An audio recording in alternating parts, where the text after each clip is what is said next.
hot mic.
Good morning. Can everyone hear me? Enough? Hello? All right. Welcome everybody today to actually our first resource fair. Before we kind of jump into it, just a few quick thanks. Just want to say thank you to Kiyoki, her team, and a lot of the people behind the scenes that came to me about 6 months ago and said we needed to get better at outreach. So this is our first attempt at that. So apologies with any kinks in the operations. We promise you we will get better. But I am exceptionally impressed with everyone here and what they have been able to do. So seriously, Kiyoki, thank you. Special thanks for myself for identifying something we need to get better at. And here we are today. Expect more of these in the future. Like I said, this is our first one, but expect a lot more of these in the future. So we hope to bring you excellent programming today. Quick introduction, I'm James Hunn, the Executive Director of the Nevada Cannabis Compliance Board. Thank you all for your enthusiasm and support of the state's cannabis industry. Today we're going to start with a panel focusing on local jurisdictions and regulatory guidance, followed by another on real estate and lending.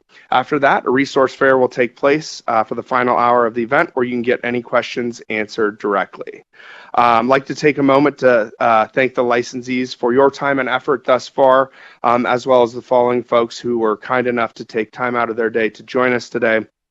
So we have the City of Henderson with us, the City of North Las Vegas with us, City of Las Vegas with us, Clark County, Nevada Department of Taxation, Nevada Secretary of State, MB Real Estate and Loans, and from the CCB, I asked all of our leaders to be here today.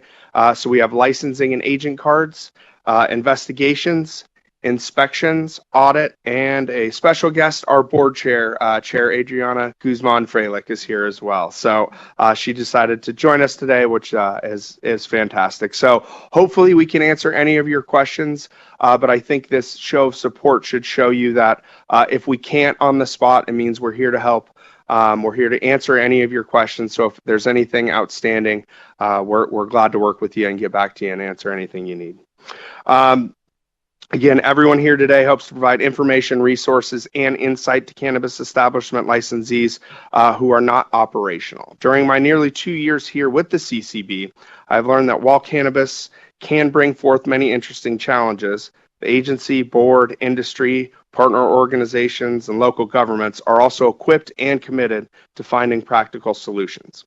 My background does include several years at the Governor's Office of Economic, at the Governor's Office of Economic Development. So when I came on board here, I welcomed the opportunity to focus on building up Nevada businesses. So I applaud all of you for being here as the state's cannabis industry continues to grow and evolve. So with that, I'll let the panelists introduce themselves. We'll start left to right, and then we'll begin with some questions and answers. So on the end there, Jason Banyalis, I'll let you take it away. Good morning, everyone. My name is Jason Banyalis. I'm the Inspection Program Supervisor, so I oversee the team that does the health inspections. So whatever you're thinking about for your business plan, I always say you can do whatever you want, you just got to do it right. And so we're here to help kind of those questions with what it will take for a health inspection side.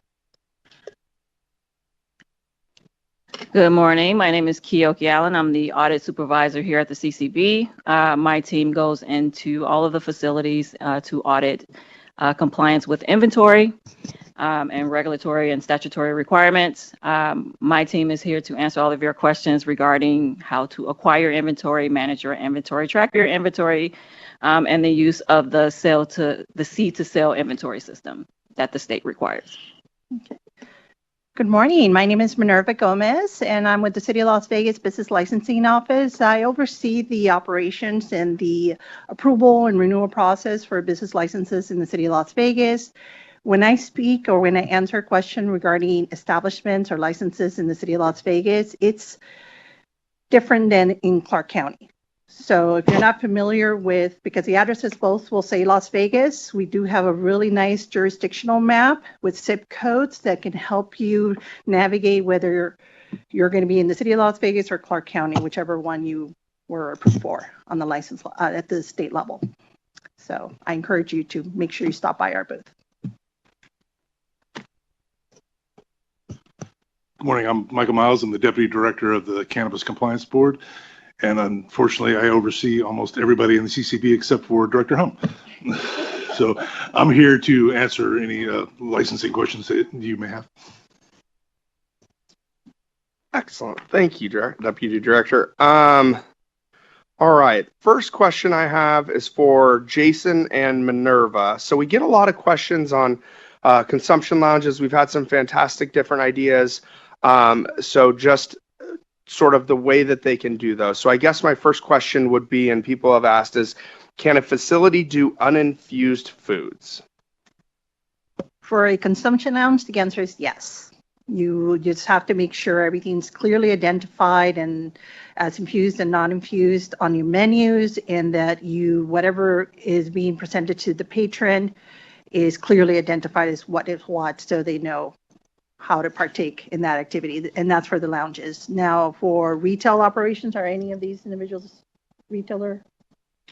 This was going to go public, so you can share the information. Yeah, as far as retail, like the stores, the answer is no, not today. We haven't been approving them, but we do have a section in code that could potentially, like if you have snacks, but we would have to review that on an application by application basis. Yeah, and from the inspection side, yes, you can do uninfused food. You can do infused food.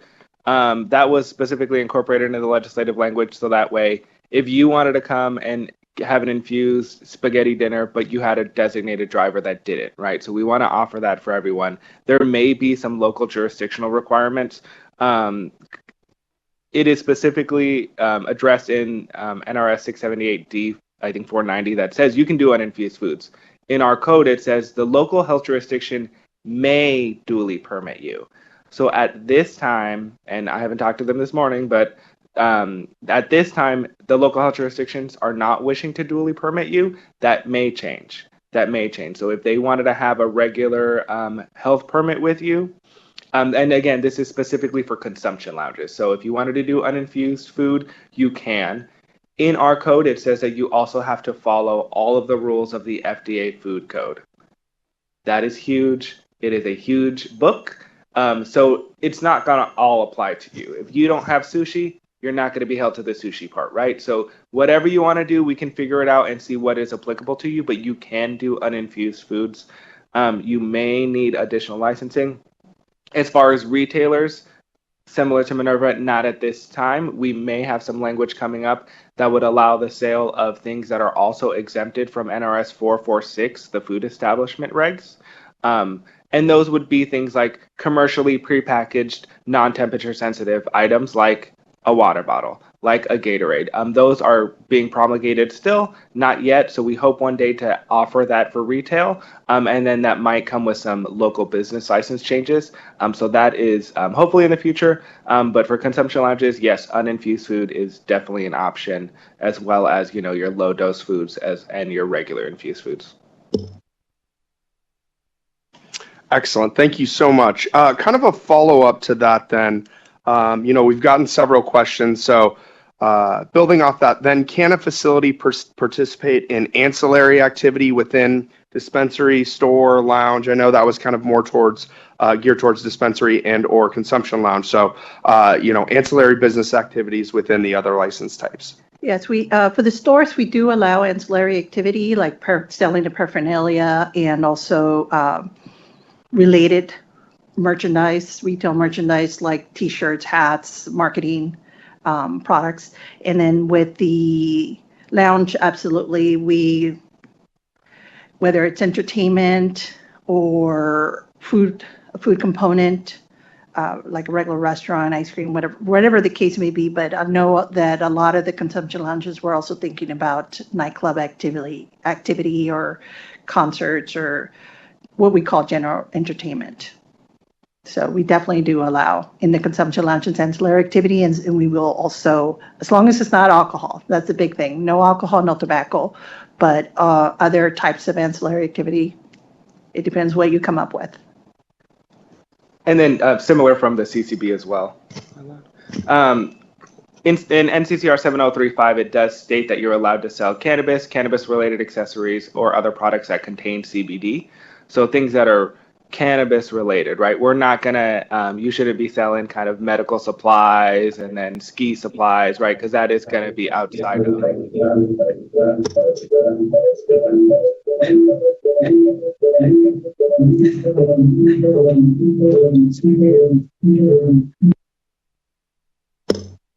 Test. Thank you. All right, I was a little loud on there. All right. So you can do ancillary sales of things within the retail establishment, but it has to be cannabis related. It's got to be a cannabis related accessory, and then of course we also include the merchandise in that as well. For consumption lounges, in that same section where it says you can do uninfused, which is NRS 678D 460, there are other provisions in there which are very kind of open-ended. It says you can provide live entertainment, or you can sell any other item which does not contain cannabis or cannabis products and is not intended for use with cannabis or cannabis products to the customer. So for a consumption lounge, it's a little bit more open-ended. It says for not use with cannabis, right? We don't want you to sell things that you're going to kind of other substances that you're going to kind of be mixing with the cannabis for consumption, right? So you can have your other non-nicotine, non-tobacco, non-alcohol things there, and that will, right? So if you want to have a movie theater with popcorn, you can do that. If you want to, sell a fan because maybe you have a consumption sauna, right? If these other ideas, we did leave it open so that way your entrepreneurial brains can get to work and not be limited by saying you can only sell these things, but really kind of opening it in a way that whatever your business plan is, you can have that. Now, there may be additional requirements. If you have live entertainment, you'll have to talk to Department of Taxation and see if live entertainment tax is applicable for your situation. If you are having additional, maybe you have a massage parlor that's attached with infused topicals that may need additional business licensing from your local jurisdiction. So open-ended on our end, but within the regs, it also says that you should follow all local ordinances and regulations. So you can do whatever you want, you just got to do it right. So whatever your options are, we want to help work through that, but it is pretty open-ended in the regs. Yeah, and it is in the city also. I've talked to people who wanted to have yoga one day, movie nights another day, and just have a mixture of that activity.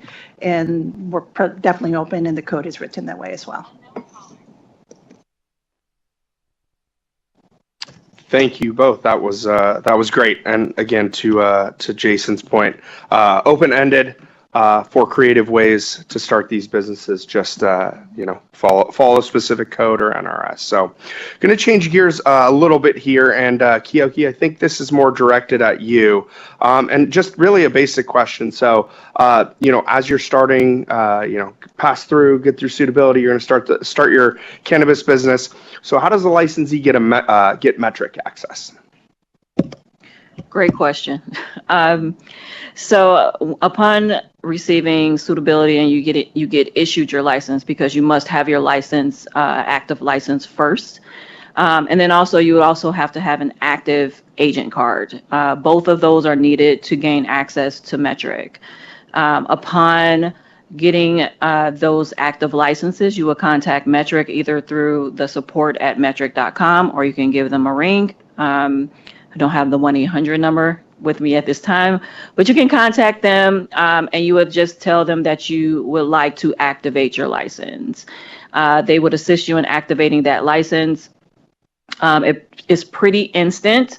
Our licensing team update licensing every night. So at midnight, if you received the active license the previous day, it will update that night at midnight. And then you should be able to contact Metric, and they will be able to activate the license for you. It's pretty simple. That's support@metric.com or 877-566-6506. Thank you, Jason. Thank you both. So another kind of quick follow-up. So then are inventory tags needed before bringing products into the lounge? Absolutely. So let me clarify that question. You do not need inventory tags to bring the product into the lounge because your product will be coming from an already licensed retail establishment that would already have that inventory tagged. Now, if you plan on repackaging on site bulk product, if you're going to repackage, you will need to have tags on site to repackage that product into a new inventory tag. So to clarify, when you obtain your product from that retailer on a manifest, it has already obtained an inventory tag. If you will be repackaging or making other products on site and you're repackaging from that original bulk tag, you will need to have your own tags ordered and on site to make sure that the traceability of that product is maintained. Terrific. So can bulk materials be sourced? Yes. Easy one. Another one that we've gotten several times that people have had concern with is the waste at consumption lounges. So Keoki and Jason, can you kind of give us a quick background or idea of how waste is tracked for a consumption lounge and disposed of? I'll take that one. I'll take that one. That is a metric procedure. So typically in the seed to sale system, when any establishment has any waste, they are wasting or adjusting that waste out in the system because they physically have that product in the system. It has not been sold. So for example, for retailers, a lot of retailers, cannabis retailers, do not accept returns because now they will have to return that product into the system and then they will have to waste it out, and now they're responsible for tracking that waste. Same thing would apply with cannabis lounges. However, our lovely legislators decided to require that cannabis lounges track their waste as well. So understanding that a transaction would happen, that product would now leave the seed to sale system, and now you have to find a way to track that waste in the seed to sale system. So between Metric and the Cannabis Compliance Board, we creatively created a solution to where you would only need to track usable cannabis and cannabis products in two separate buckets. And you would then be able to go into Metric at the end of the day. Let's say you are collecting your waste all day. You have these two separate buckets. They don't need to be, we've gotten questions about, does each pre-roll, unused pre-roll. So let's say you smoke a half of a joint and they have a half a pre-roll, that pre-roll has to be weighed individually. No, you take that pre-roll, you throw it in a bucket, whatever's unused as concentrated, you throw it in the concentrated bucket. At the end of the day, you take that bag out, you put it on a scale, and then you go in and you report that total waste at the end of the day in Metric. And that's how the waste is reported, a little bit differently than it would be if the product was just sitting in your inventory. And it still should be rendered unusable via NCCR 1080, where it talks about grinding and mixing with waste. So don't just throw that unused pre-roll, right? Because you're going to have some waste because the customers cannot take unused portions home with them. They will order whatever they want to order. Maybe, like me at a buffet, I say, oh, I want that, and that, and then I can't finish everything. That's fine. They shouldn't be encouraged to consume more than they can handle. That waste cannot leave with them. It needs to be tracked, needs to be ground up and mixed with some other type of waste as well. And that total weight would be entered into Metric, which is the seed to sale inventory system.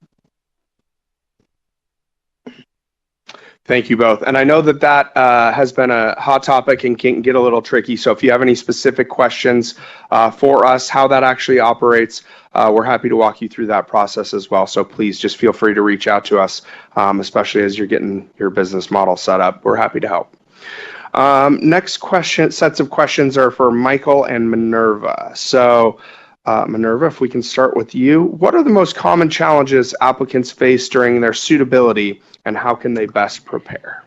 The most common challenges are that people will not answer their phone or their email when the background check investigator is trying to reach out to them. Actually, I've had quite a few people that had to restart the process for the background check process because they got to the tail end of the background check and the investigator was not able to get a hold of them, via email, phone calls, and even letters for some reason. So whoever's going through the background check process as part of the licensing process, they need to make sure that they're looking for those calls, because a lot of those calls, we all like to ignore our spam emails, spam text, spam whatever. Don't ignore the letters either, because then we will have to start from scratch as far as the background check, because then they'll close the case, they'll notify us that you failed to complete the process, and now we'll reach out to you and say if you were already, because we do have a process where you could be eligible for a temporary while you're going through the full background check process. So a lot of times these, and we try to work with you, but I mean, why go through all those extra efforts? And you might have to turn things around fairly quickly. So please, that's one thing to keep in mind. Another challenge that we see is people providing the source of funding, especially if you're getting loans from or gifts from relatives, friends, or what you think are going to be signing investors. We're looking for the money. Who's giving you money for this investment, this venture? And so you need to be ready to disclose that if you're going to be getting creative on your funding sources. Thank you. And I would say similar answers on our end as well. Michael, is there anything else we might have missed? No, that's basically what I was going to say is ditto. The biggest thing is answering your phone, answering your emails. Our investigators will work with you night and day. You just got to answer your phone, answer your emails, and work with them. Definitely try to get all your business documents in accordance with GAAP standards, your balance sheets, your income statements, your cash flow statements. And if you're a first-time business owner, again, work with the investigators. They will help you. They will talk you through everything you need. They will help you get your forms organized in a way that we need. Just again, answer the phone, answer your emails. Terrific. Thank you both. Sticking with the licensing, are there different license categories like retail, production, cultivation that determine the application requirements or fees? And we'll go back to Minerva first. Yeah, as far as the background check process and the forms, it's all going to be the same. Obviously, there's going to be some security plans, environmental plans, accounting plans that are going to differ based on the business model. But for the most part, mostly everything's going to be similar. As far as fees, that's where I do have a sheet like this that will break down the different types and the renewal fees associated to that. For the most part, most like cultivation facility, it's 1% of gross revenue or $5,000, whichever, that's the renewal fee. Whichever is greater, not to exceed 3% of gross revenue, because that's prohibited by NRS. So production facility, same thing. Cannabis testing lab, the same 1% of gross revenue. The retail sales facility, that includes the consumption lounge, that's 1% of gross revenue or $5,000 every 6 months. So we renew, oh, there was a question down here, but I'll say it now. We actually, in the city of Las Vegas, the cannabis licensees are renewing every January 1st and every July 1st. That's fixed. No matter when you're licensed, that's when you renew. And then we also have origination fees. These are fees that you're going to pay at the time you're filing the application. Whether you're new or you have acquired somebody else's state license in the city of Las Vegas, cannabis licenses are not transferable. So if you buy somebody's license, you're not buying an asset locally, not at least not in the city of Las Vegas. You're going to pay that origination fee as the new owner. And for cultivation, it's $5,000 for the first $20,000 for the first 5,000 square feet, and then it goes on from there. I have the breakdown over there. Production facilities are $5,000. Cannabis testing labs are $10,000.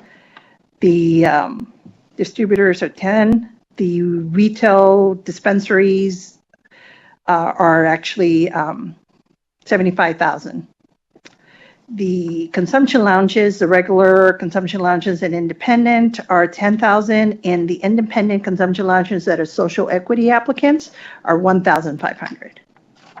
And then the renewal for most of those are going to be that 1% or 5,000, whichever is greater. Okay. And that's it for fees, but all the other fees are going to be the same across the board, including the background check fees. Excellent. Thank you. Anything to add from us? No, just our fees are standard. It's yearly. It's the same amount. We have 5 different licenses, and we start off with application fee when you initially fill out your application. If you're issued the license, then it's you get an initial issuance fee, and then after that, it's just a renewal fee every year. After I think it was the 2023 session, these fees aren't particularly high for the renewals. I think it's anywhere from, I want to say anywhere from 10,000 to 3,000. And our application fees, again, for the consumption lounge, especially for the social equity consumption lounge applicants, those can be reduced. So. Quick clarifier, those were reduced for the licensing round. There is not currently any open licensing round, so these would just be renewal fees. So thank you, Michael. All right. Back to you, Minerva. Okay. You still good? You feeling good? I'm feeling good. All right, excellent. Let's keep it going. So Minerva, for special use permits, especially at the city level, can you walk us through the special use permit process for cannabis businesses in the city of Las Vegas? And just to clarify, the special use permit is the zoning approval, the land approval. So you have 3 major approvals that you're looking at when you're you're looking at licensing a brick and mortar location. First is the zoning appropriate. So we have protective uses, which are your churches, your schools, and other similar establishments. So I do have a lot of the information. I created some cheat sheets last night for everybody, so you can actually go to our booth and get those. The second part is the building getting approved, but we'll get into that once the hardest part is the zoning. Is the land, the area suitable for you to have that type of establishment? So how do you start that? I actually created also cheat sheets on how to set up an account and start the special use, because everything's going to be submitted online, the application for a special use permit. It starts with the submitting the application. You set it up to request a meeting. So we ask for basic information. A lot of it can be hand drawn at this stage. Your site plans, your floor plans, and your justification letter. This is only to set up a meeting. We call that a pre-app. At the pre-app, once it's scheduled, it's usually in person, but we will accommodate virtual meetings as well. You'll sit in a room with different subject matter experts. So we're going to have people from the building department, from the fire department, from public works, and from business licensing, and obviously the planner who is going to oversee the application process with you. And we're going to talk about what you're going to need. And when you walk out that meeting, you're going to get a full checklist of what you need to finalize and submit that application for the land use approval. The land use approval for cannabis is going to be a public hearing process that's going to go before 2 governing bodies. It's going to go before the Planning Commission, and it's going to go before the City Council. At any time, their conditions may be imposed, and then you could always try to have sidebar meetings with the city council persons or planning commission members to see if you can work out some kind of solution that you can both agree on those conditions. So that's always, if you ever want to talk to your planner, the representative over your area, whether it's a city council person or the planning commissioner, you could always ask the planner, and he or she will provide you their direct contact information. So, okay, so the whole process between when you start the pre-application to when you get before the public meetings, it's an average of 3 to 4 months. If for whatever reason, either at the Planning Commission or the City Council, they want you to have a a community meeting, then that may add another month to it, to the review process, so 5 months. I've had we don't have anybody today licensed who has submitted their application for the consumption lounge, but I can tell you that there has been at least 5 applications that have gone before the Planning Commission and City Council for consumption lounge sites, as far as special use permits. Thank you. So I guess quick follow-up. So once they have the special use permit approved, what are the next steps for obtaining the Nevada business license for cannabis? I always encourage, actually, when I go to these pre-applications, if there's an applicant or tenant already, because a lot of these special use permits have been acquired by the property owners, not necessarily by the tenants or the potential licensee for the site. So, but if they know, we always encourage them to start the application process with us so that they can start their license in parallel review, in parallel with their land use. If for whatever reason they're not approved for the land use, they can ask for the refund of the origination fee. So that $75,000 or the $10,000, that is refundable. There's other processing fees that wouldn't be, but at least that part would be. The background check fee obviously wouldn't be. And just so you know, the standard background check fee is for one person is $350, for 2 is $500 total, and they just add another $150 for each additional principal that may have to go through the background check process, not including the fingerprint fees that you'll be responsible for. And let's see. I think that answered that question. Yes, absolutely. I think that covered it. And so on the licensing fees too, so can a cannabis business pass through the licensing or renewal fee to the consumer by separately listing it on the receipt? Well, unfortunately, if you pass it to the consumer, it's considered your gross revenue, so you're kind of still responsible for it. We wouldn't separate it out. If you're charging the customer, it's revenue for you. So it's still one of what we would want for that 1%. So ultimately, you're just collecting and taxing your customer, and we're still considered revenue. So no, the short answer is no.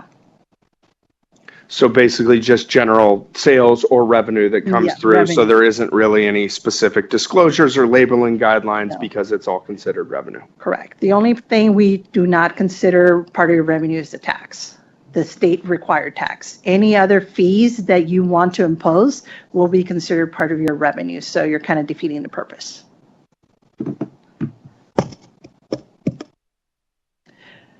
Thank you. Jason, Keoki, I'm going to go a little off script here and put you on the spot, but you were the two that kind of oversaw the actual operational openings of the consumption lounges.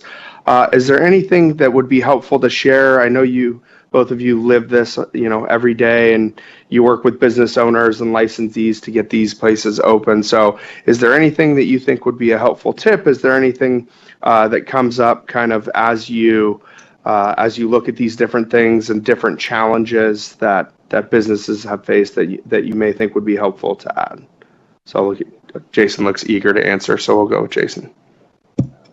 Yes, I have many questions asked about ventilation, because when you think of consumption lounge, you think of smoking.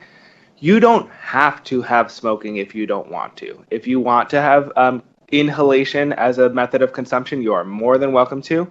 There are ventilation requirements that are pretty stringent, mainly just because of the engineering involved with the air exchanges that are required. So there's 2 sections in the NCCR, NCCR 15050 and NCCR 15055. They are 2 separate sections. So Section 50 says that the smoking area must be separate than your employee area. So this is not going to be like a casino where the table dealers are playing in the smoking area.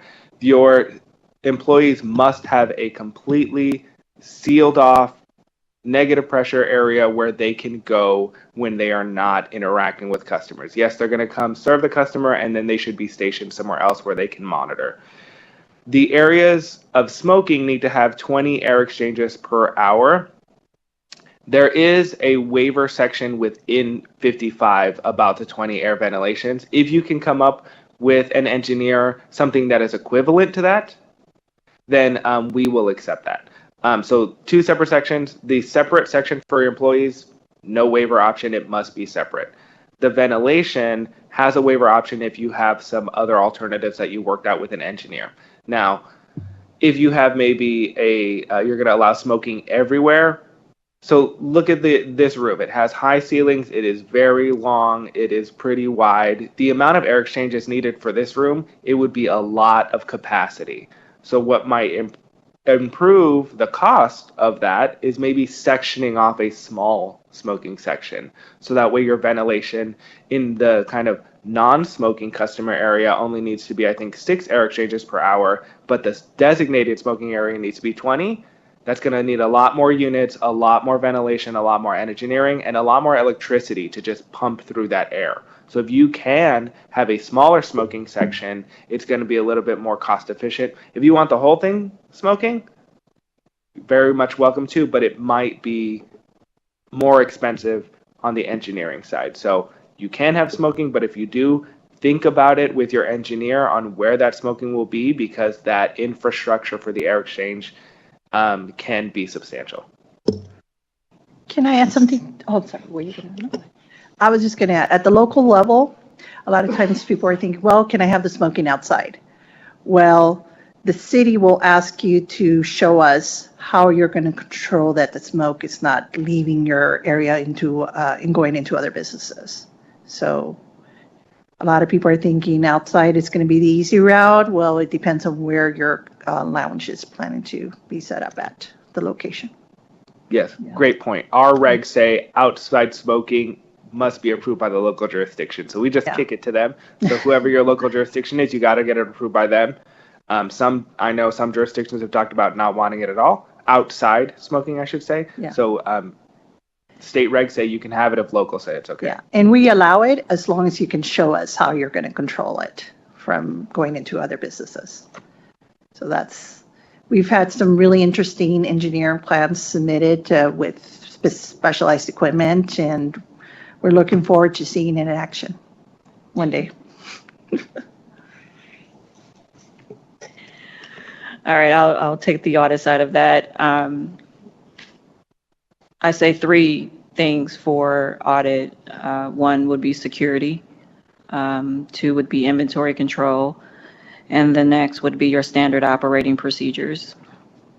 Well, we find that although we took a lot of time to develop our lovely regulations, it seems as though that a lot of our facilities take those regulations and just copy them into their own standard operating procedures, which is not what we're looking for. And so that's one of the biggest violations that we do see, is that individuals just take and copy and paste the regulations as their standard operating procedures. However, they don't indicate how the establishment plan to adhere to that, meaning what procedures are you putting in place to adhere to that specific regulation. Our wheelhouse is Regulation 6. We tell everyone to make sure that they are very aware of those regulations, and often ends up with a lot of inventory control issues. Inventory control issues that also don't align with GAAP. And remember, you still have to align with all the financial requirements or accounting procedures outlined by GAAP when you are maintaining your inventory. And the biggest thing there is separation of duty. Making sure that the same person that is handling the inventory is not the same person that has the ability to adjust inventory or make inventory disappear. So that would be one of our 3 things, and making sure security, camera coverage is a big deal, making sure that there's no blind spots in the facility that would allow diversion of product. And so those would be our 3 big focuses that we would recommend that all facilities make sure that they take a look at it and create very clear-cut standard operating procedures when it comes to inventory control and security. Excellent. Thank you, Kiyoki. And again, just to say again, it's all about public health and safety, making sure the product that gets out there is safe, tracked, and adheres to all the testing procedures and is tracked seed to sale as is our requirements through NRS and our mission just to keep people as safe as we possibly can always. So with that, we will transition. We got about 10 minutes for Q&A, but if we don't get to you up here, everyone's hanging out the last hour. Please visit each and every table. We, again, are so thankful to everyone for spending their morning with us. It's an honor for us to be up here on the CCB and for them to spend time with us this morning. So if there are any audience questions, I see a lot of my staff here, though, so no plants. But if you think there's a good question on anything that we missed, please do ask. But if anyone has any questions for this panel, we're here right now, or we can also answer them later. So.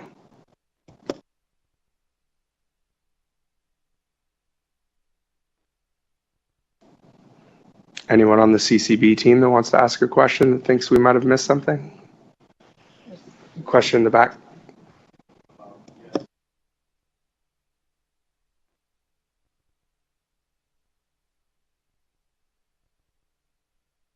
Cook a whole bunch of food with that produces fats and oils and stuff like that. What I was confused about is, does that still require a whole separate ventilation system? If you're not going to use a hood and stuff like that, you know what I mean? Great question. Hold on, Jason. Let me just repeat the question. So I believe, so for a smaller prep kitchen that may not require as many fume hoods and things of that nature, is that the question?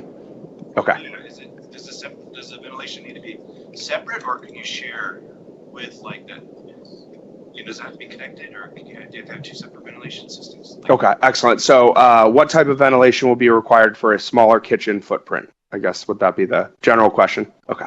Yeah, that's a great question and a great clarification. When I talked about ventilation in the smoking area, that is solely for ventilation of the room. If you do have a grill or a deep fryer, you would need a ventilation hood. Oftentimes, it is not required per code that they be separate. Oftentimes, your engineer might make them separate just for power draw, because whether a ventilation hood is required we would defer to local fire code. And as you mentioned in your question, are there grease-laden vapors? Are you making bacon, or are we just maybe heating up some Pop-Tarts, right? What our menu is going to require that ventilation hood by local fire department if there are grease-laden vapors. In our sections on ventilation, it talks about where that output of air is going to be.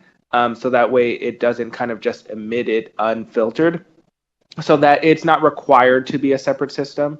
It's likely to be a separate system just based on your engineer's plans, because if you do have a ventilation hood over your fryers and things like that, over your cooking section, it'll often just go up and out into the air after it's been filtered through those baffles, versus the ventilation for the smoking area specifically needs to be treated in a different way. So they could be, but oftentimes because of where the exhaust needs to be put, the engineers will likely just separate them, but it's not required to be separate. Terrific. Thank you, Jason.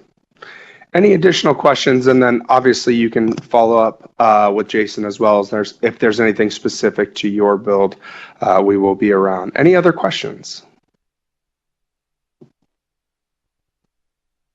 Excellent. All right. I think we will end it there. But like I said, we will be out and about, and we'll leave Kiyoki up here to set up the next panel. Awesome. Thanks, everybody. Thank you, panelists.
Test, test.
Good morning, everyone.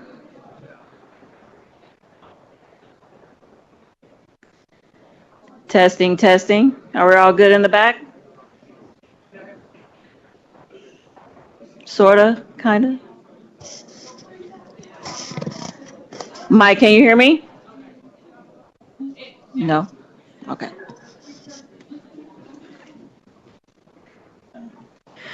All right, good morning, everyone. Welcome to our Real Estate and Lending Landscape for Cannabis panel. Today, we are joined by two experienced professionals who bring a unique perspective to our Nevada evolving cannabis economy. Our first panelist is Dertrez Presley. He's a commercial realtor with Spear Real Estate. And second is Michael, please correct me, Zufelt? I got it. Is the lender with One Nevada Credit Union. Together, we'll help explore how real estate and real estate and lending environment is shaping opportunities and challenges for cannabis operators across the state, from leasing and property evaluation to financing options and federal policy changes or constraints. Topics we'll cover today is current trends in Nevada's commercial real estate market for cannabis, the types of property most in demand and how brokers navigate zoning and use restrictions, financing challenges, emerging loan products for cannabis operators, and what lenders look for in a strong borrower, and how upcoming federal reforms like the Safe Banking Act and cannabis rescheduling could reshape the industry's financial future. All right, so I'm going to start with market overview, and this is for both panelists. How would you describe the current real estate and lending climate for cannabis businesses in Nevada? Is market tightening, stabilizing, expanding? Good morning, everyone. So I'll speak about whether it appears to be tightening, stabilizing, and expanding. I can't talk too much about the lending aspect, as that's not my particular field. So I'll leave that for Michael. But from what I've seen, it doesn't appear to be expanding. It looks kind of like we're contracting a bit. Sales are down. UNLV put out a 30 to 40 page informational docket packet last year about declining sales, and we don't see a lot of expansion. Part of that is, I would say, the barrier of entry to get into the market, but yeah, I would say it's contracting a bit. Okay, great. Michael? Okay. Can you hear me okay? So I appreciate the opportunity to sit in on the panel first time. So thank you, Kiyoki, for the invite. Just a little quick background on credit unions, because they're different than the banks. They're regulated a little differently.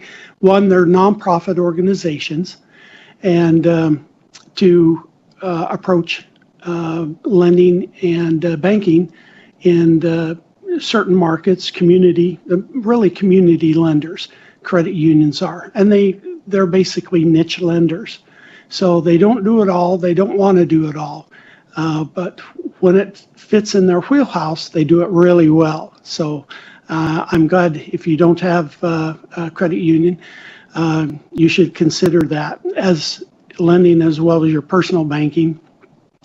One Nevada credit union's been in business for over 70 years. We're well established and well entrenched in the state of Nevada. So we know our market really well. And on the commercial real estate side of it for cannabis, you have some challenges, and they're on multiple fronts. One is that commercial real estate is nothing like residential. So if you haven't already purchased a commercial real estate and have that as a foundation to starting your portfolio, commercial real estate is nothing like residential. There are just too many variables, unknown variables in commercial real estate. Residential, pretty cookie cutter. Give them 2 years worth of tax returns, your W-2, a few other items, and it's pretty well, they put it in the system, crunches the numbers, here's what you're pre-qualified for. It does not work like that in commercial real estate whatsoever. So the 4 C's of credit still apply to commercial as it does to residential. Your character, credit, capitalization, the 4 C's still apply. But it's nothing like, so if you're looking to get into commercial real estate for the first time, I cannot recommend strongly enough that you align yourself with a commercial real estate broker. Residential, it's commercial real estate agents, And in the commercial world, they're classified as brokers, commercial real estate brokers, because you're going to need to have an experienced broker help you through the maze of commercial real estate and all the variables, the unknown, your purchase sale agreement, to be sure to, what the third parties time frame is, appraisals, environmental phase ones, that sort of thing. So there's a lot to the commercial real estate side. And as for the question on how the commercial real estate market is doing in Nevada as it pertains to cannabis. So I would agree that there's been a contraction because the barriers to entry and the lending, as I mentioned with Keoki, that federal law conflicts with state law, and lenders are federally regulated as well as state regulation. So the state of Nevada's Division of Finance, we answer to them as well as we do the feds. So until that conflict, most lenders in Nevada are not lending on cannabis. That's a tough one. You have to go to alternate or lenders out of state. There may be some in the state of Nevada that's lending on commercial real estate, but I don't know of them because of that conflict between federal and state law. And so if you, I don't want to make the assumption, but if you haven't retained services of legal counsel that is experienced and specializes in state and federal law for cannabis and has a commercial real estate background, you need to do that. And there's attorneys out there. There's law firms out there that do specialize in that. Highly recommend, because it's a highly risk industry. It can be profitable and satisfying, no doubt about it, but there is additional risk to it. So I highly recommend that you retain legal counsel to make sure you don't go sight unseen. Make sure your eyes are wide open and that you're well educated, a foundation. And one thing, even though we don't lend on commercial properties with cannabis tenant because of the federal issue, we're federally regulated, and it's not legalized at the federal level. Now, if the Bank Safety Act goes in, or they change that at the federal level, that's going to have a whole new complexion on the market. So, but you need to go in with being knowledgeable and educated. And you have to educate yourselves.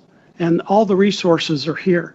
The state of Nevada, we're not even in the lending game on cannabis, but I can tell you that I've got to get accolades for the state of Nevada because I know what's on the street. I have a lot of colleagues at banks and credit unions, good friends of mine, and the state of Nevada does a really good job, excellent job of regulating the industry, which it needs to be regulated.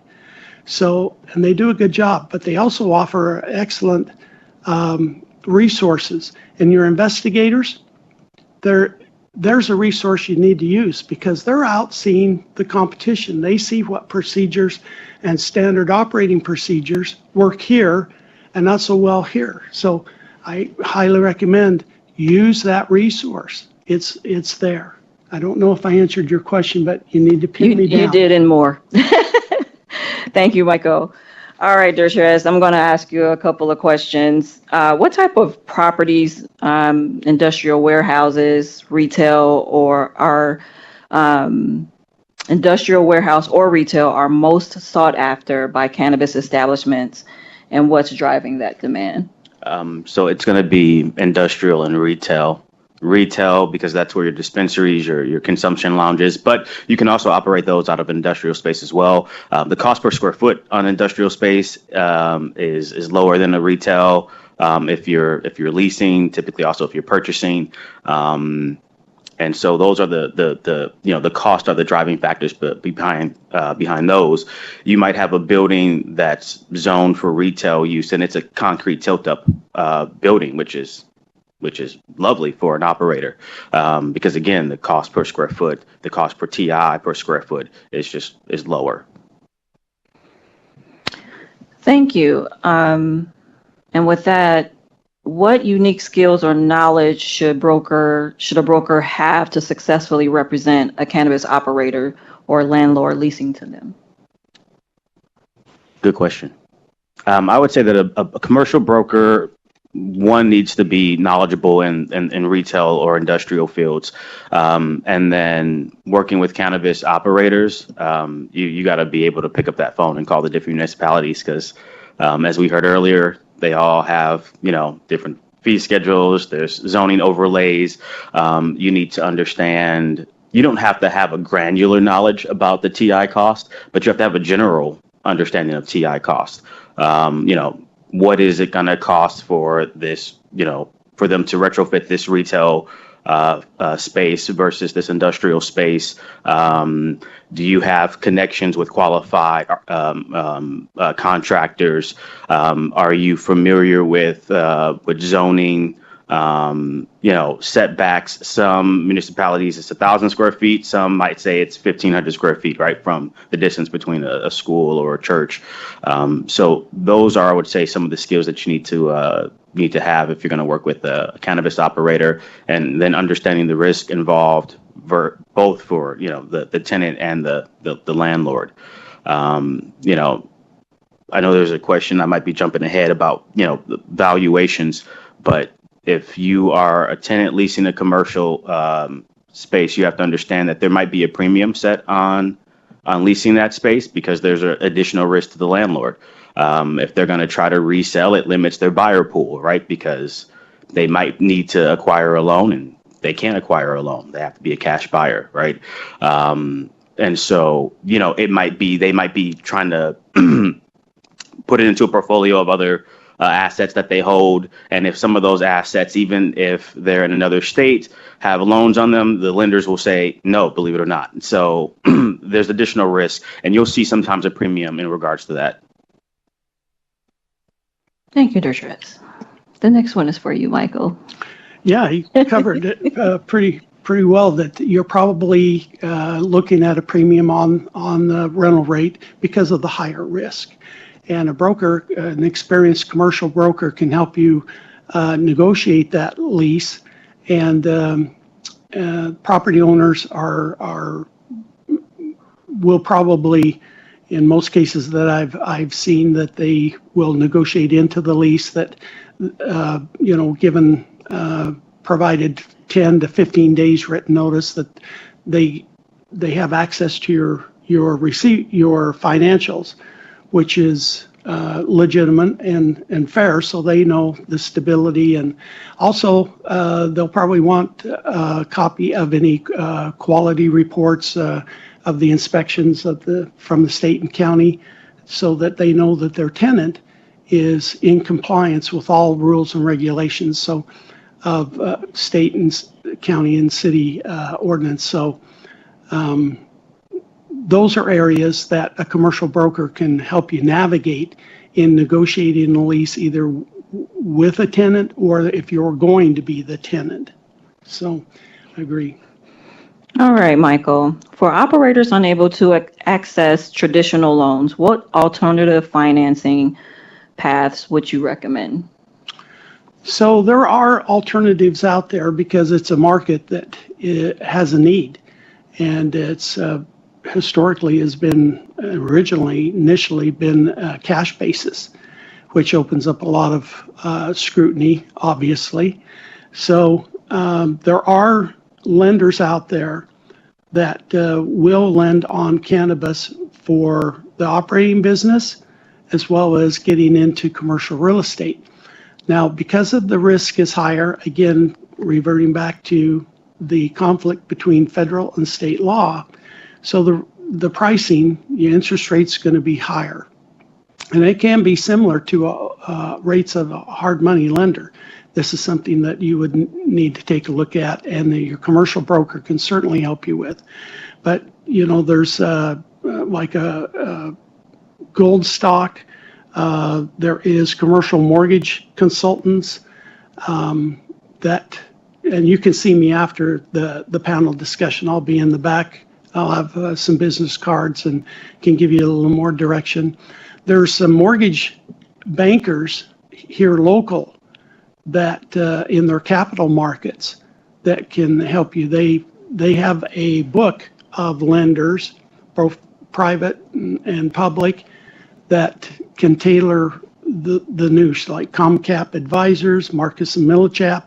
Both of those capital markets can help you on lenders in the cannabis area, because they know, and they'll probably have to go out of state to get the lender. But there are lenders there. Again, it gets back to knowing the risk that the world that you're about to step into. And thank you. And I have one follow-up question. What can cannabis businesses do to make themselves more attractive to traditional lenders once the market opens further? That is a great question. So let me tell you what the two most time-consuming components of closing a commercial real estate are. Number one, bar none. It's number one at the top. Nothing even comes close to competing with it, is getting the borrower to provide the lender with the necessary documents to underwrite the loan. That's the most time consuming, because most borrowers are not prepared. And then they take time to collect the documents that the lender needs. You can preempt this and take a proactive and have your package ready, available, and keep it updated so that you're ready to go. Because the borrower is the number one most time consuming of getting that package. So have your financials, year-end financials, have your tax returns with your K-1 schedules and all statements attached. Have a personal financial statement, and you'll need to update the personal financial statement every 6 months. Lenders are going to require that. If it's 8 months old, no, they want at least something current. And then your liquidity statements. And the liquidity statements, in your most recent liquidity statements, that includes your checking account, your savings account, and any investment accounts. And lenders don't need to see the entire statement. Usually, typically, the first page of the statement is sufficient, and you can black out the account numbers. Lenders don't need to see the account number. We just need to see three things on those liquidity statements: the name on the account, the name of the institution, and the balance in the account. And that's it. So those are the basics, and then have a biography that / resume. Usually lenders, and that will kind of vary, but most lenders will want a bio, and in a bio / resume in a narrative format, not in a resume format. So they want you to tell a story about you, because by federal law regulation, they're required to know who you are. And you need to tell the lender, who are you? Well, I was born in Las Vegas, Nevada in 1960. I attended the local schools. I went to college at UNLV. I majored in finance or business. I graduated in 6 years later. On the higher education, they want some more detail, and they want to know who you are. They'll want to know your management experience or employment history of titles and positions that you held.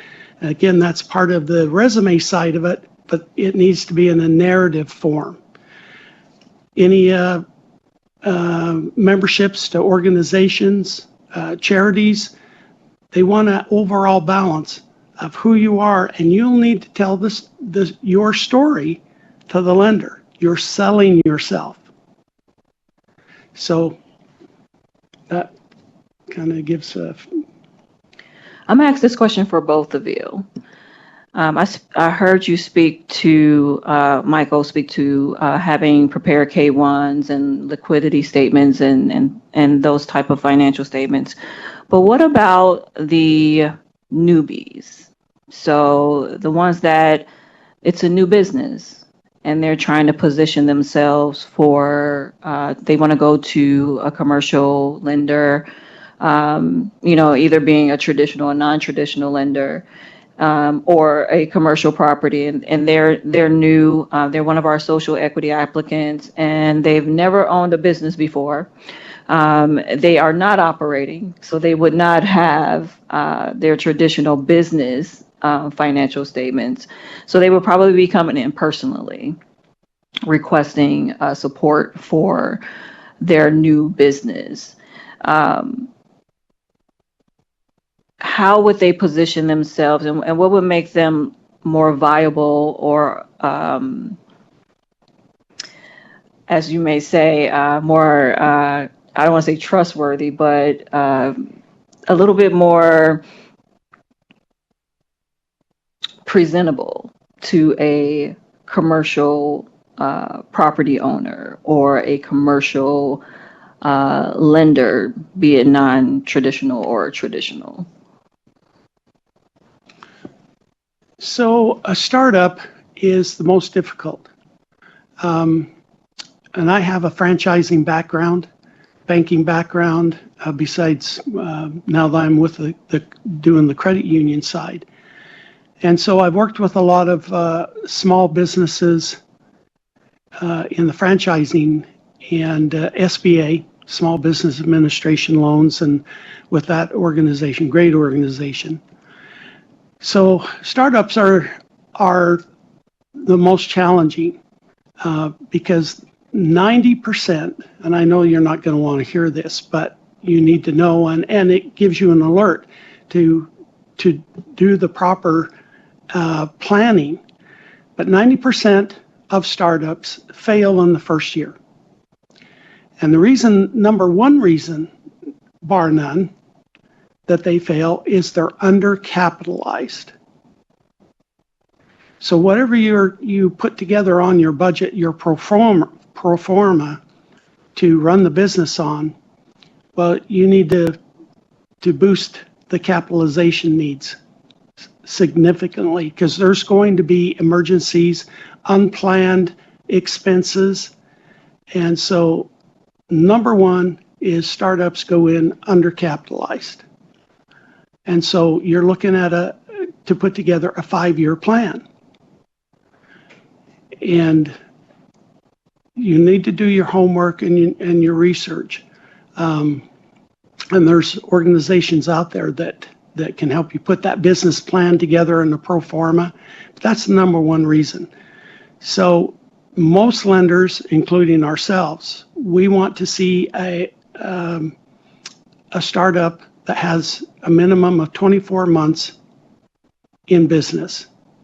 We want to see that you're established and that you know how to get through that first year and then the second year, because there's still an attrition rate over the first 5 years of it doesn't matter whether it's cannabis, pick an industry, pick a retail, industrial, or service sector, that 90% applies to all. So it has no boundaries on that first year. So do your homework. You're going to have to put the time and the energy in. You're going to have to ask the questions and get with professionals and utilize the resources in the back. Talk to other bankers. You can call me anytime. I'll do my best to give you some information. But you'll have to do your homework. This is one that you don't get to cut corners on, because this is your life, what you're getting into, your economic life cycle. And the system doesn't want you to fail because you're going to be adding to the economic benefit of our community. So nobody wants you to fail. You don't want to fail, but you have to put the homework in. You're going to have to put the time in. All right, Michael, thank you. Dershowitz? I would have to say that I concur with everything Michael said. From the standpoint of what would make them more appealing to a landlord, is the same thing. Financing, and one of the biggest issues you come across, we call them mom and pop businesses, is lack of planning. One of the things that I do like about the process they have to go through in order to get the license is you guys require them to have a business plan, right? A mom and pop, idealist will walk into a broker's office and say, I have this amazing idea. This is what I want to do. I want a brick and mortar. And you ask them, okay, great. What's your business plan? And they don't have one. You ask them, how many products or services are going to sell? What's the price point for them? A pro forma. And they don't have that information. So that's a big barrier, and you have to work with them in order to gather that information, right? Do you have a business plan? Do you know what type of products are you going to sell? What's the price point of those products? What's your break even point? All of those things are required. And so when you're approaching if you're coming from the tenant side of a commercial lease transaction, we're going out there and we're trying to present you to a landlord. They want to see these things. They want to see, do you have a 3 or a 5 year business plan? They want to know, again, what services, what products, and then depending on whether or not there are other restrictions within that plaza, that center, use restrictions. You might have another shop that says, oh, well, they can't sell 30% of X, product. How much of your revenue comes from particular products? I don't know if I'm allowed to say that. There are some larger companies out there that have massive restrictions, right, against other businesses' use. So that's also something that has to be, considered and factored in. But having a proper business plan makes you more tenable, so to speak, to the landlord. Are we talking about big retailers? For sure. Okay. For Michael, how are credit unions and local financial institutions approaching risk in cannabis lending compared to larger banks?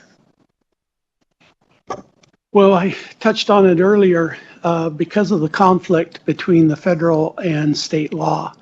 And so it's highly risky for lenders to get involved, and most don't. And there's another conflict that has arisen. We were trying to keep tabs of it, as I mentioned to Keoki when we were talking about lenders, because it's still not legalized at the federal level, won't lend, let's say, a multi-tenant property. And one of the tenants has cannabis. So say it's a 6-tenant retail, and one of them's cannabis. Most lenders won't lend because the cannabis tenant is there. The offset is that, well, what happens, okay, if you purchase that 6-tenant retail center and all the tenants are non-cannabis. So the lender makes the loan. But one of the tenants leaves, and the landlord decides, well, I want to diversify to keep the risk mitigated and spread out among the 6 tenants. And they bring in a cannabis tenant. How does that affect your existing loan? And that's one thing I wanted to touch base on is when you do get a loan, you want to make sure you read the loan documents. What if that's in compliance with your loan documents? Because the lenders are federally regulated, and that could throw your loan in default. Now, lenders don't want to do that, by the way. The other thing that I mentioned earlier, I started the conversation with, is a couple of cases in California where lenders did put the loan in default. Those are scenarios that have happened in California where the administration, not this current one, it's a few years back actually, that the cannabis tenant was doing some things illegally. Well, obviously, big no-no. You're just putting yourself on the radar and you're asking for trouble. And those tenants got it. They went in and they shut the place down. One, they seized the property, including the landlord's property. Another case where they brought in a cannabis tenant to replace the original tenant, and the bank called the loan, put it in default because cannabis on the federal level is not legalized, so it put the loan in default. Well, it was interesting that that particular landlord turned around and countersued of restriction of trade. And I wasn't able to find the update on that, but these are conflicts that, and most aren't going to feed the lawyer machine, as I'd put it, because the lawyers are the ones that are going to come out on top. All that's going to do is drain your bank account. So these are things to think about. So Keoki and I were talking, if we had made a loan to a single tenant or multi-tenant retail, we made the loan's in place, and one of their tenants goes away and they bring in a cannabis, would we call the loan? And I actually don't have an answer for that because we don't want to, I don't have a solid answer for you on that. My inclination is because of the test cases over in California about restriction of trade, I'm not sure we would throw the loan in default. If it's performing, we still have the same borrower. We know that the tenant's either going to comply or they're out. It's just the risk of if they do something illegally that could jeopardize seizure of property or IRS or something like that. But you already know that up front, what you're going into. So if you're willing to accept the risk, so my inclination is, I know this is a long answer, but I don't think from our discussions at the credit union, I doubt we would put the loan in default. No lender wants to do that. They don't want to take the property back, especially if it's a quality property, it's performing loan, it's meeting all loan covenants and state and local laws and compliance. They're in compliance. I don't foresee that, but. Thank you, Michael. Can I just touch briefly on what Michael said? I also agree with him. If you're purchasing a property, you do need to read what's in the mortgage terms. That's not just an issue with cannabis, but with other uses as well. And if you are a tenant looking to lease space, your broker needs to be in communication with the other broker. A lot of times you'll have, you'll have people who will buy a small little building or a plaza, and they're not familiar with what's in the terms, and they think they can lease out to a cannabis operator without that loan being called, and that's not the case. So then you have a conflict where you've signed a lease 5, 10, 15 years on a space where you won't be able to operate because they'll default on the loan. It'll go into foreclosure. The servicer will take it back. They'll evict the tenant, and then again you have a lawsuit on your hands. So that is something that you want to consider. Thank you. So my next question is for you. So for a cannabis operator looking for a lease in the state of Nevada, And you being a commercial real estate specialist, what would be your approach if they were to come to you and say, hey, this is what I'm looking for, understanding the federal landscape? What would be your approach? Good question. So yeah, one is obviously that they have the licensing. Again, a lot of times you'll have mom and pop businesses who are not very familiar with the process, and they might own.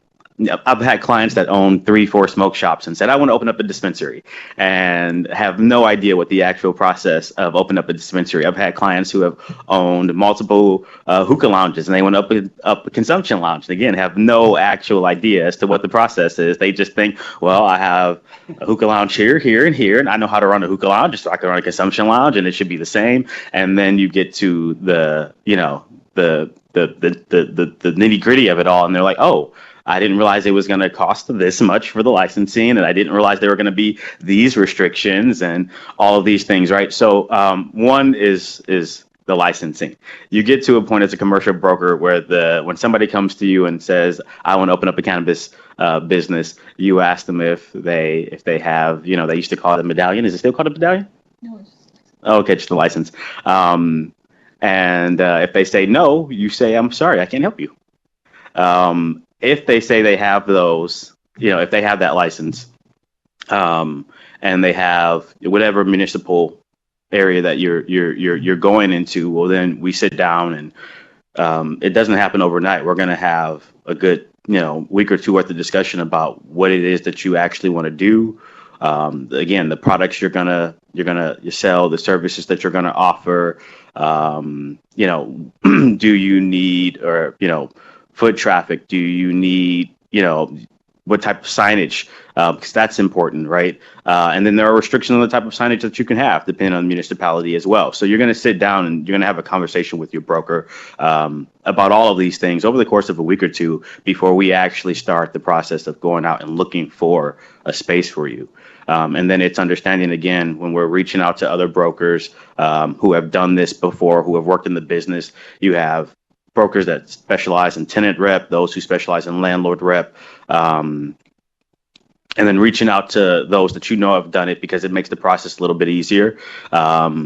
Sometimes you might have to look off market, and that can take a little bit longer. You might find a property that fits the zoning for that municipality. That it's likely, we can't ever guarantee anything, but it's likely you're going to get that special use permit or the conditional use permit. But the owners aren't knowledgeable about the process at all. You wouldn't believe how many properties there are, like that around town.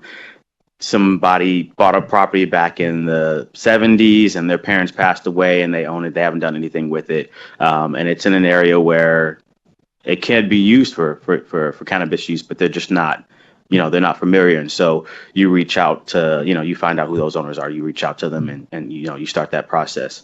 I don't know if that actually answered the question, to be honest. It did partially. And I know we had a conversation about when a broker and understanding your broker that you're looking at commercial real estate as far as leasing is concerned.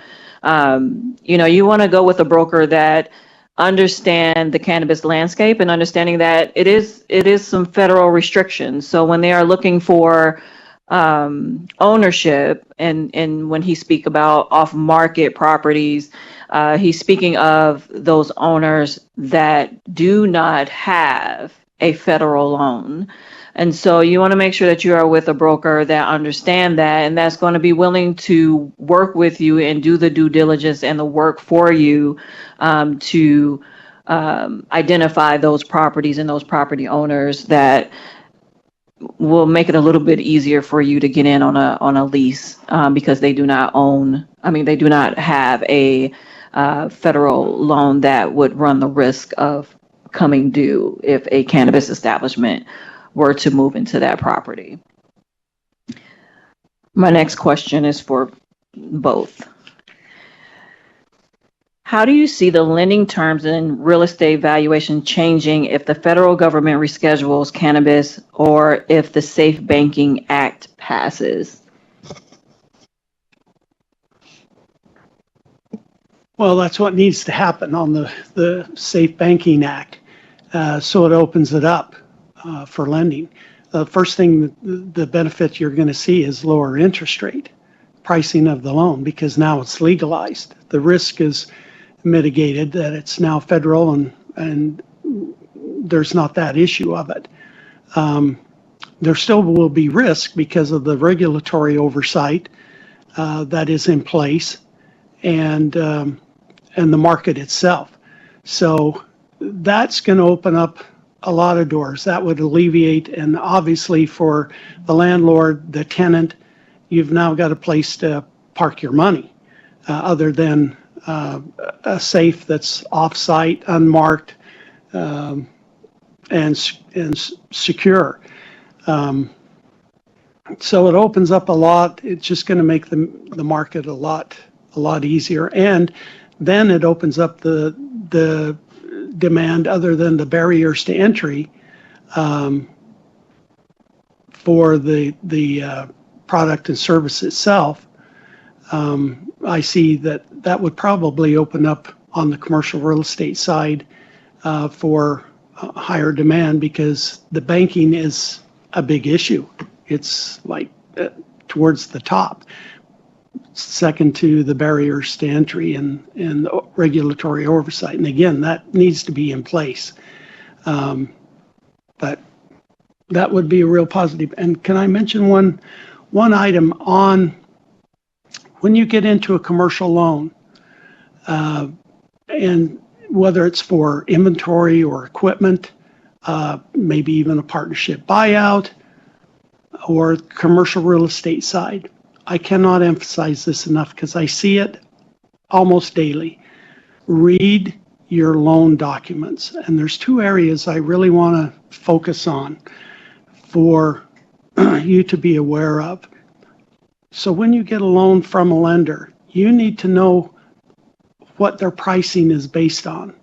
What index are they attaching the pricing? Is it to the prime rate? Is it to the treasuries? Is it to the overnight fund rate? Is it to the LIBOR? Because it makes a difference on your pricing. It makes a big difference. And you need to know what your pricing is based on. And the second part of the pricing, is it fixed or is it variable? Now, you could be told that it's fixed, but it may be fixed on a quarterly. It adjusts quarterly. Some loans out there are adjusting because I see them. I get to refinance them after 2 years. And I'll give you a perfect example. Earlier this year, I refinanced a commercial real estate loan. And 4 years ago, the loan started at a 4% rate. By the time I got it 4 years later, it was at 9.5%. And it was killing their cash flow because they didn't take the time to read their loan docs. And so I can't emphasize that enough. It's boring. It's legalese. It's a lot of pages, but you have to do it. And the other thing is the covenant section of the loan docs. What are you restricted to do? What are you obligated to do? For example, on an annual basis, you'll be required to provide to your lender certain documents, your financials, your tax return, updated personal financial statement, current liquidity statements on an annual basis. If you don't provide it, it could throw your loan in default. But you wouldn't know that unless you read it. Or if the loan officer at whatever institution discloses that, well, you're busy trying to get your business off the ground, and you may not remember a year later. So you need to read your loan docs. And those are two areas I really want you to zero in on: your pricing and the covenants. Thank you, Michael. Do you have any feedback? Yeah. So in regards to the federal banking standards and the Safe Banking Act, for me, I think it just opens up greater access for more individuals to actually be able to participate in the market. A lot of the those that are in the equity program here and across the U.S. don't necessarily have access to the funds necessary to get involved in the industry, and so that allows, again, just greater access. All right, my final question for the panel, and then we'll go to the audience for questions. What's one piece of advice you'd offer to operators looking to position themselves for long-term financial success in this evolving market? Planning. Well, I've given you plenty of advice. Where should I start?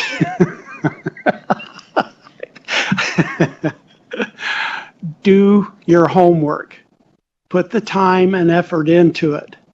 Don't second guess. Don't take the shortcuts. Some of it will be painful, but you have to do it. You want to be successful. We want you to be successful. You want to be successful. Do your homework. Thank you both for joining me on this panel today. Does anyone have any question for our panelists? Sure. Yeah, stand up.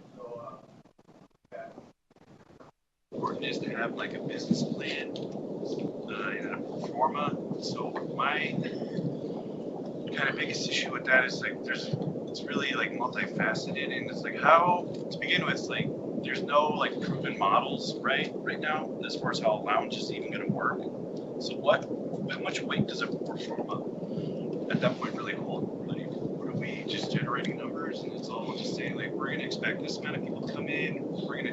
It's even hard to figure out how much the cost of the goods are going to be, because it's not like the dispensaries are just giving you a price list. Even if you ask them, it's like so many layers of people you got to even reach to figure out how much your goods are going to cost. So, and then my second part to that question is kind of like, do you guys have any recommendations as far as like what's the best way for someone like me who's been basically contemplating and going through so many different scenarios and different business ideas, like how can a lounge like generate any sort of income, because it's a really low markup when you consider it, and at the same time it's not going to have like a high, in my opinion, it's not going to have like a high amount of people coming in and out sort of thing. So we're expecting people to sit there for a while and not necessarily spend a lot of money, right? I'll address the first question and do my best to address the second one. So your pro formas at this point are estimates, right? You haven't been in business for 5 years, so we're not working with exact numbers.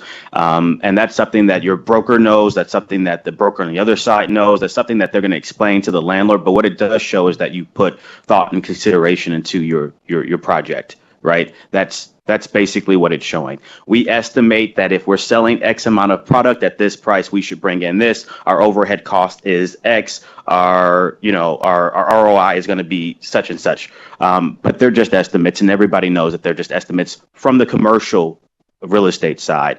From the lending side, they might see it a little bit differently, but ultimately it shows that there's actual thought and consideration that's being put into your business idea, right? They're not going to take those as gospel.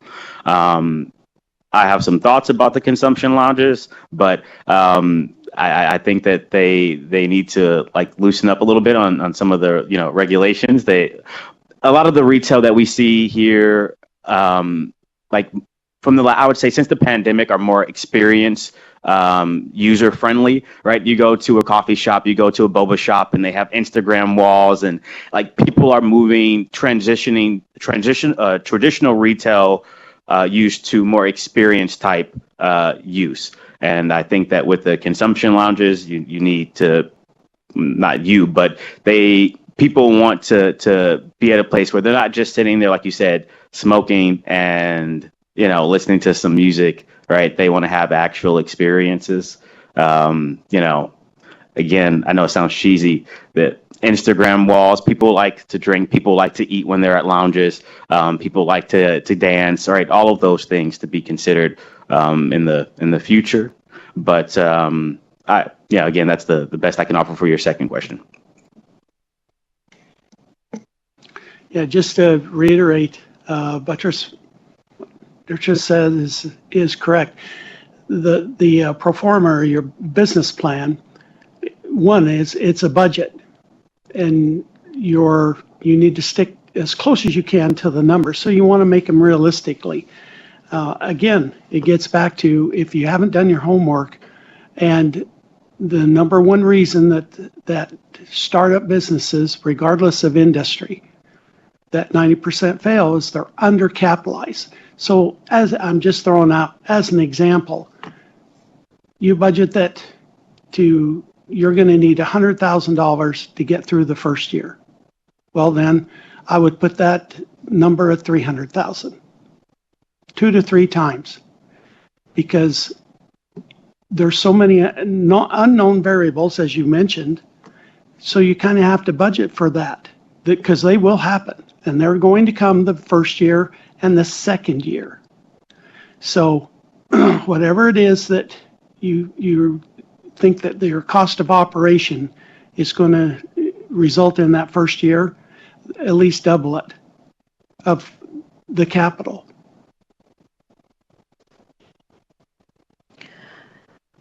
I'm going to add to that a little bit. When starting any type of business, be it cannabis or otherwise, everyone wakes up and they say, hey, I want to start a business. I used to work for the Department of Taxation, and we hear that all the time coming through the door when they come and ask for a sales permit.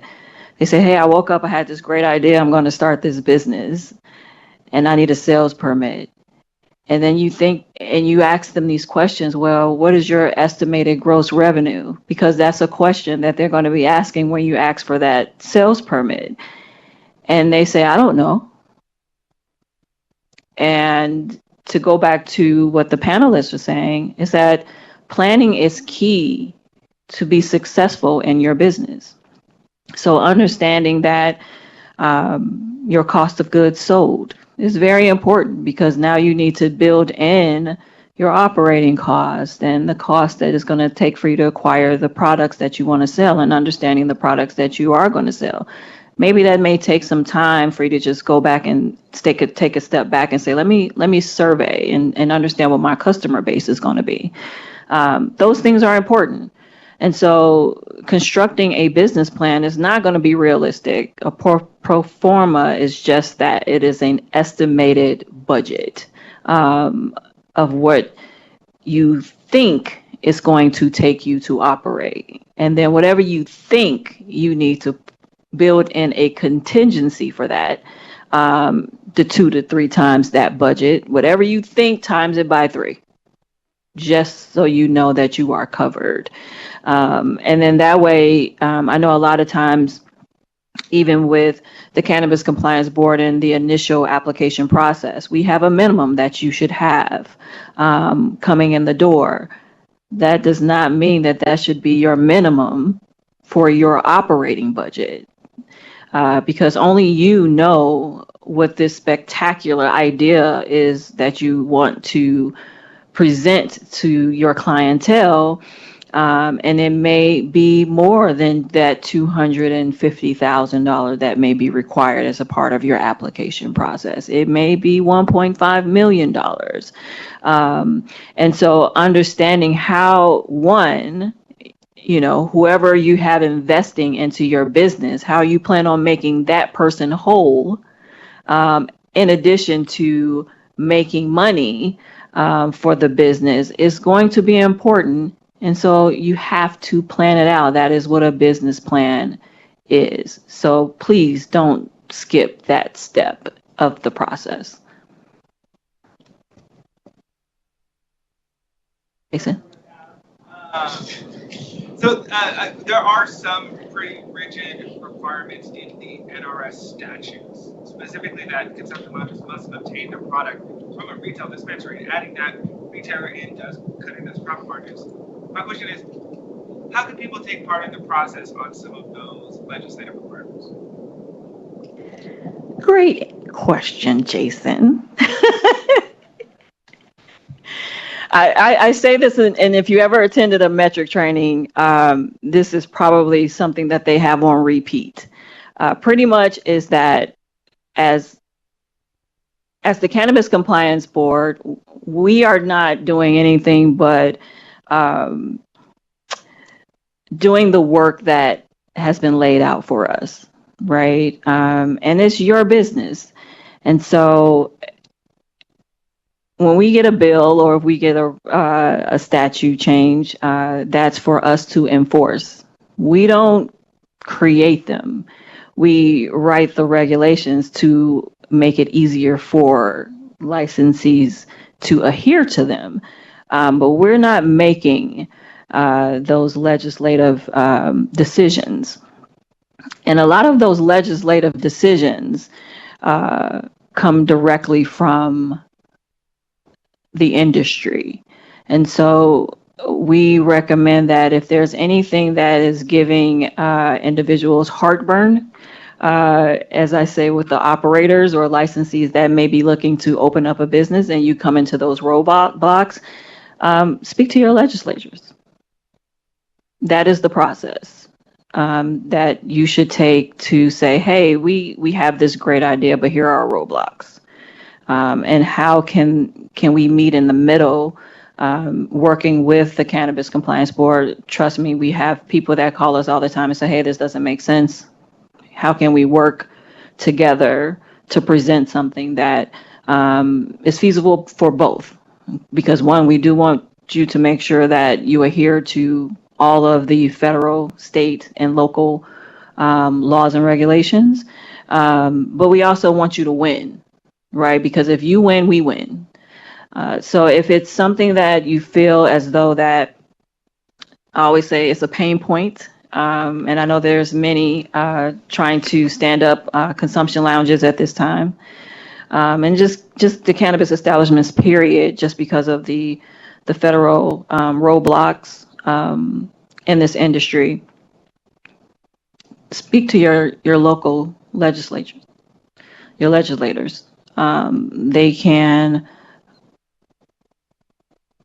open up doors that we cannot. And so if that's the road that you want to take, that's what we recommend. And let me add this, because we get these calls all the time, and I know that's why Jason brought it up, but we get calls and we get emails and saying, hey, why are you guys doing this like this? And we're like, we're not doing it. We have workshops. There's consortiums. There's things that go on outside of our office that collectively industry people get together and they say, hey, this is what we want to present. And they have someone sponsor the bill, and then they go and they try to get that bill passed. And let's be honest, sometimes there's part of industry that supports the bill, and there's some industry that people that may not support the bill. But those who speak up are the ones that get heard. So I implore you to speak up.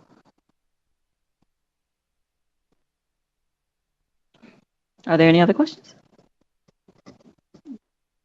Make a quick comment. So on your question about where, resources in the room, every city, Henderson, Las Vegas, North Las Vegas, has can direct you to a small business development office that they have. I know I've dealt with the Hendersons in the past. Good resource. Your Chamber of Commerce, good resource. The Governor's Office of Economic Development, great resource. So there's resources out there. You have to search for them. The other thing is your lenders. A great thing about living in a competitive system, you get to shop around. And I highly recommend that because every lender is going to have their own criteria.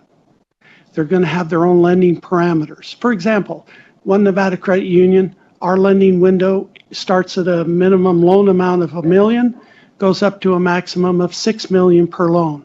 That's going to differ from lender to lender.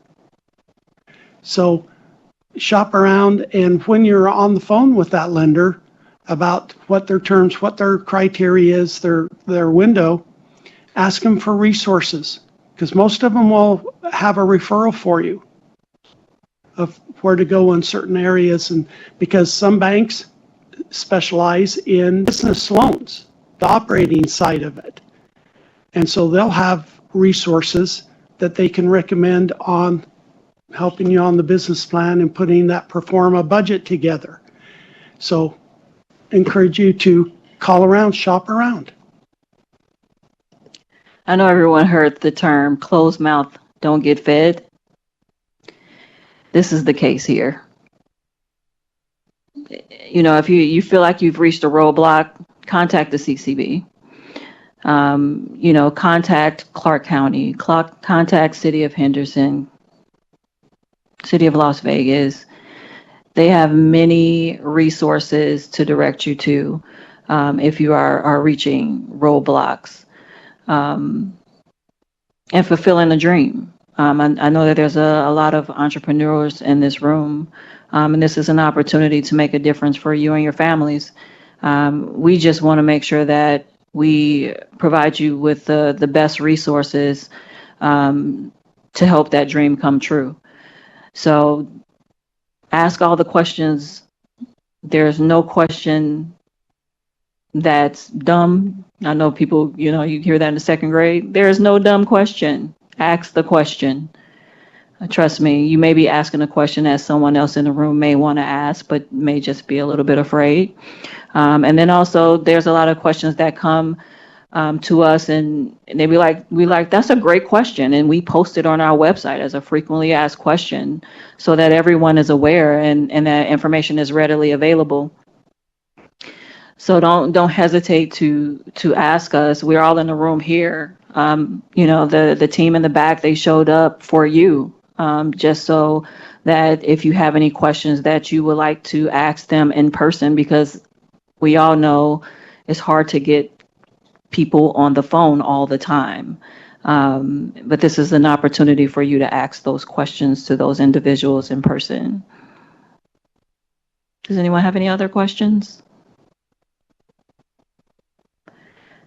All right, I want to thank our panelists, Michael and Dertres, for coming out. Please take time to speak to them. I know that I did ask Michael to take a look and research some alternative financing, because we did understand that for him, his hands are a little bit tied due to the federal policy. However, he has a wealth of knowledge in the commercial lending space. He did bring some alternative lending information with him. So take time, talk to both him and Dertres. Dertres is knowledgeable in the commercial real estate space. He's, as he said, tried to work with multiple